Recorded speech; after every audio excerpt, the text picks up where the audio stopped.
The air inside the field hospital was thick with sweat, antiseptic, and the kind of silence that only comes when everyone is waiting for the next sound to be a scream. The quiet new nurse moved through the rows of cots like a shadow. Her hands steady, but her heart hammering so hard she could feel it in her throat. No one noticed her at first, not because she wasn't there, but because the world had trained them to look only for the loud, the brave, the obvious. Then the first gunshot cracked through the desert air, and the quiet nurse, who had been ignored for days, suddenly became the only thing standing between the wounded and the dark.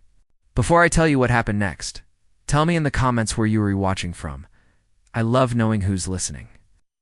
The hospital had been built from canvas and hope, a temporary sanctuary for men who had already lost too much. The nurses moved with practiced efficiency, but the new nurse may have felt like an outsider in her own uniform. Her voice was soft. Her smile was smaller than the others.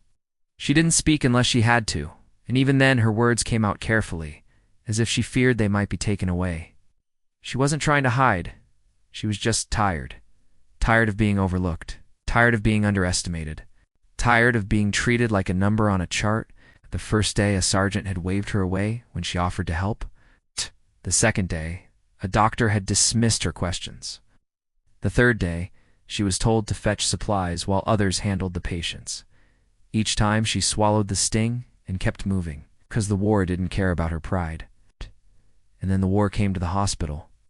The first sign was the sound of boots in the distance. Not the steady, controlled march of Allied forces, but the chaotic, hungry rhythm of men who had decided the hospital was theirs. A shadow slid past the entrance, then another. A sniper's laugh floated across the wind like a cruel song. Mara stood in the center of the tent, the canvas walls trembling with every shot. Her hands shook, but she did not run. She had seen too much pain to believe she could escape it. Soldiers inside the hospital began to panic. The wounded, some barely conscious, began to moan. The nurses shouted orders. The air filled with the metallic taste of fear. Mara looked at the injured men, their faces pale in the dim light. She saw their eyes, wide with confusion, and realized something that made her stomach drop. They were not just scared. They were waiting for someone to save them, and no one was coming. She moved to the supply table and grabbed the first medical kit she could find. Then she did something that shocked everyone. She stepped toward the entrance. The general had warned them all. Do not engage. Hold your position. You are not soldiers. But Mara was not thinking like a soldier. She was thinking like a human being.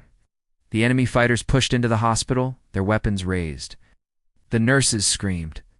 The soldiers tried to stand, but their injuries pinned them down like heavy weights. For a moment, everything went still. Then Mara saw a young private, his leg bleeding, his eyes locked on the door, as if hoping the world would suddenly become safe again. She didn't hesitate. She shoved a cot in front of him, pulled him behind it, and began to patch his wound. She spoke to him softly, not with orders, but with words that sounded like a promise. You're going to make it, she whispered. Ow. I'm right here. The enemy fighters advanced, and the hospital erupted into chaos. The air became thick with dust and gunpowder. Mara's hands moved faster, stitching, bandaging, holding. She felt the tremor in her fingers, the sweat on her brow, the weight of every life depending on her. She could have run. She could have hidden.